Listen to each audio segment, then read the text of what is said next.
Hello बच्चों, स्वागत है आप सभी का एक बार फिर से DSR फॉर यू में। बच्चों, आपके एग्जाम के लिए कक्षा 11वीं वाले बच्चों के लिए मैं आपके लिए एक बहुत ही अच्छा व्यंजक लेके आया हूँ। है थोड़ा छोटा मगर आपके लिए इम्पॉर्टेंट है, ये आपको अच्छे नंबर दिला सकता है। इसमें क्या है, आपकी ये प्रश्न बैंक में ये प्रश्न है कि रेखीय वेग और कोणीय वेग में संबंध स्थापित करना है और इसका आपको आंसर भी देना है, पूरा बना करके आपको बताना है। तो इस प्रश्न का सॉल्यूशन हम अपने इस वीडियो में देखने वाले हैं। तो देर न करते हुए शुरू करते हैं हम अपना फटाफट ये जो वीडियो लेसन है। देखें यहाँ पे इस पुस्तक के माध्यम से सबसे पहले मैं आपको डेफिनेशन बता दूँ। इसको देखें आप, क्या है इसमें आपको थोड़ा सा करेक्शन करना है। इस डेफिनेशन में मैं जो आपको लिखवाऊंगा वो लिखनी है आपको। देखें ये लिखी हुई है जैसे डेफिनेशन। रेखीय वेग की बात करें सबसे पहले, रेखीय वेग होता क्या है। तो जब क्या होता है, कोई वस्तु जो है बेटा एक सर्किल में, कोई वृत्ताकार मार्ग में, एक डायग्राम के मार्ग से बता दूं, ये देखिए ये सर्किल है। इस सर्किल में जब कोई वस्तु गति करती है, इसमें वो मूव कर रही है, चल रही है, ठीक है ना। तो क्या है बेटा यहाँ पे कि वृत्तीय गति करने वाली, तो आप क्या लिखे हैं यहाँ पे, आपको वृत्तीय के बाद एक शब्द लिख लेना है, वृत्तीय मार्ग में। ये परिभाषा बन जाएगी, वृत्तीय मार्ग में गति करने वाली वस्तु इकाई समय में। यहाँ पे कोई वस्तु घूम रही है इस सर्किल में, तो वो इकाई समय में, मतलब कुछ समय में, एक यूनिट इकाई है, इकाई समय में वृत्त की परिधि, ये जो वृत्त होता है बच्चों, ये घेरा कहलाता है वृत्त की परिधि। तो वृत्त की परिधि पर जितनी दूरी तय करती है, ठीक है ना। अपन ने एक निश्चित समय मान लिया हमने कि यहाँ से उसको यहाँ तक जाने में ये इकाई समय ले लिया हमने, तो ये बनेगा अपना एंगल, ठीक है ना। यहाँ से यहाँ तक जाने में वो जितनी दूरी तय करेगी।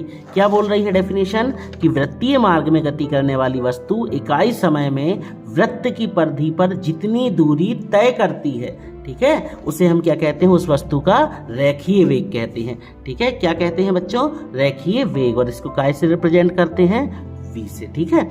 फिर यहाँ पे बात आएगी कोणीय वेग की। तो क्या है, बिल्कुल सिंपल डेफिनेशन, ये तो ज्यों की त्यों लिख देना है। रेखीय वेग की आप समझ गए ना कि वृत्तीय मार्ग में गति करने वाली वस्तु, वृत्तीय मार्ग में, देखिए मेरे साथ समझने सीखने का प्रयास करें।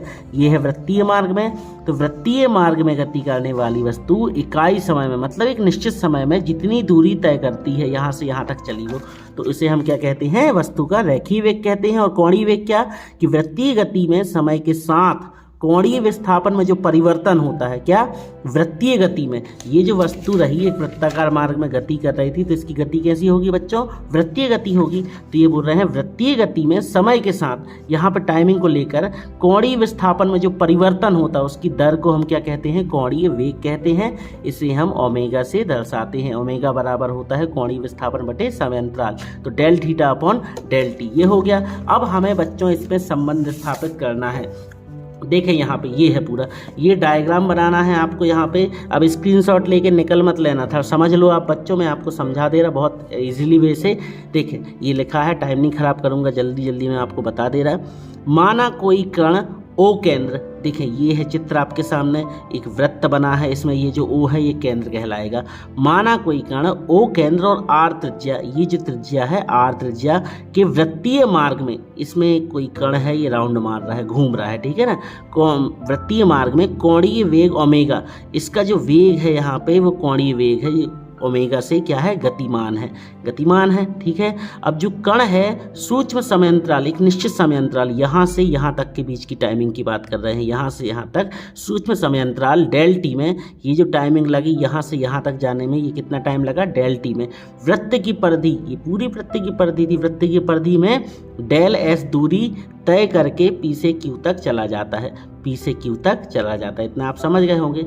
माना कोण POQ बराबर डेल थीटा, मतलब जो ये कोण बन रहा है यहाँ पे, इसके बीच में जो कोण बन रहा है, देखिए अल्प कोण बन रहा है, तो डेल लगा देंगे, ठीक है ना।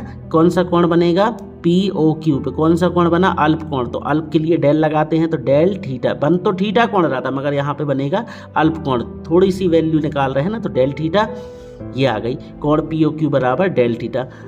तब कोणीय वेग की डेफिनेशन क्या होती है, ओमेगा बराबर del theta upon del t, ये होगा कोणीय वेग। कोणीय वेग के ये फॉर्मूला होता है, ये आपको याद करना पड़ेगा, ओमेगा बराबर del theta upon del t, और रेखीय वेग del S upon del t, ठीक है। ये आ गया कोणीय वेग का फॉर्मूला, ये आ गया रेखीय वेग का फॉर्मूला। अब हम इसको आगे दिखा रहे हैं आपको पेज के माध्यम से। क्या कोणीय वेग इतना होता है, रेखीय वेग इतना होता है। अब चूंकि कोण बराबर होता है बच्चों चाप बटे त्रिज्या, कोण बराबर चाप बटे त्रिज्या, कोण कितने का बन रहा था, डेल थीटा का।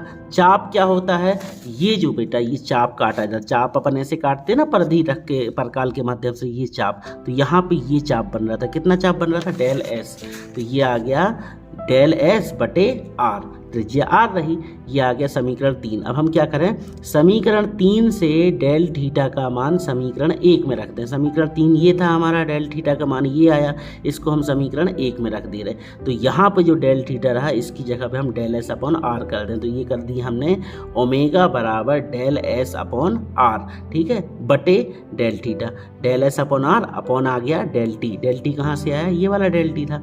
अब देखिए जब भी अपॉन के अपॉन में अपॉन रहता तो ये नीचे वाली वैल्यू यहाँ आ जाएगी, तो ये आर कहाँ चला गया बच्चों, नीचे लिख गया जा करके, ऊपर वाला ये आर यहाँ आ गया, तो हो गया क्या, del S upon del t, ये हो गया del S upon del t. अब इसके बाद आप देखें कि del S upon del t जो होता है ये v है, मतलब कि रेखीय वेग, रेखीय वेग v की वैल्यू कितनी होती है, del S upon del t होती है। तो हम क्या करें, इस del S upon del t की जगह पे हमने क्या पुट कर दिए, v रख दिए, तो ये आ गया v।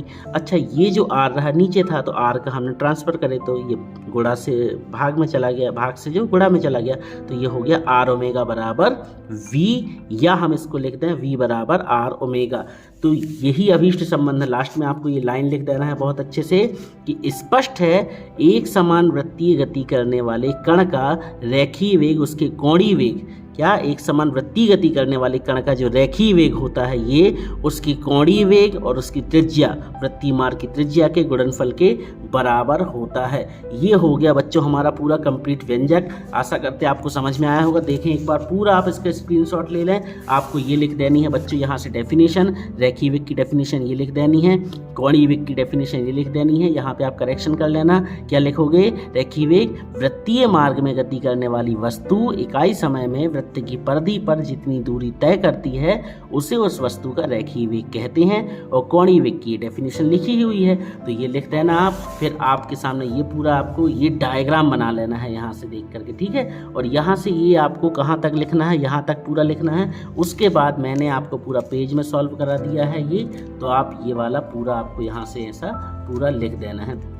इतना कर दोगे आपका पूरा फिनिश हो जाएगा। तो बच्चों प्लीज़ अच्छा लगा हो वीडियो तो वीडियो को लाइक कर देना और इस प्रश्न को तैयार कर लो, क्योंकि ये आपके काम का है, मोस्ट इंपॉर्टेंट की कैटेगरी में आता है, पूछा जाता है हर बार।